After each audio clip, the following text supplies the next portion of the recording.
Have you ever gotten home from a photo trip and your photos just look kind of meh? Now you might be thinking that it's because your photos are bad, but in reality it's because the planning before the photos is bad. My name's David Johnston and I'm the founder of Landscape Photography University, and I used to come home with forgettable shots too. That is until I started focusing a lot more on planning photography rather than just figuring it out when I got there. Think about it like this. If you had to take a test just to pass a class and you went in with no preparation, do you think you would actually do well on that test, or would you fail the class? See, this is exactly why planning out your photography is so important, because think about it. If you're trying to get a photo and you're set up for sunrise, but then you're a little late to sunrise, you have done no planning whatsoever, what's gonna happen? You're gonna end up scrambling to try to find a good composition, a good photo, and what's ultimately gonna happen is that you're gonna be stressed out.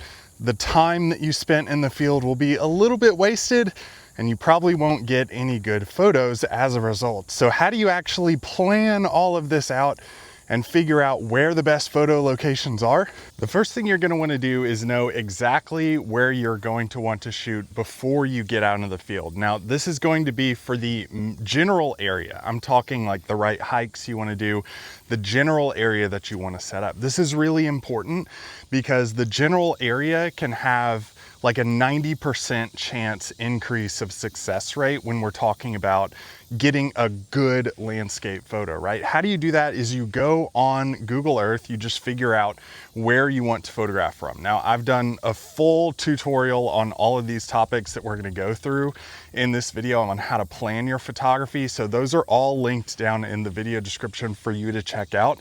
The first is planning out your photography anywhere in the entire world using Google Earth. That video is down below in the video description. But you go on there, you try to find these locations, and you pinpoint exactly where you're gonna be. Now, you want to do something like use the placement dot, the little person that you can grab and pick up and drop down into the map. And they're gonna show you exactly where other people have been and kind of the pathways that they've taken in their own photography and the places that they shot too. This gives you a great general idea of where to actually photograph when you are in a location and you're trying to figure out where to shoot before you even get there. PhotoPills. PhotoPills is the strongest app that you can use to plan out your photography. Now, I predominantly use PhotoPills for Milky Way photography and night photography, but that was just because I didn't understand the full breadth of what it could actually do. PhotoPills can help you plan out sunrises and sunsets no matter where you are in the world, no matter what day it is into the infinite future, and it will help you plan out and take better photos. Now, the reason this is because you can pinpoint your exact location, see the sun and the moon, the Milky Way. You can even load lunar and solar eclipses in there, meteor showers, and it'll help you plan out any photo that you ever want to get in history. It is a powerful, powerful software. And I think all landscape photographers should have it downloaded on their phone. Now, here's the thing about it is that if you wanted to go a more desktop version of this, you could use the photographer's ephemeris, but for the most part, I think PhotoPills is more powerful and a better app because you always have it in your pocket.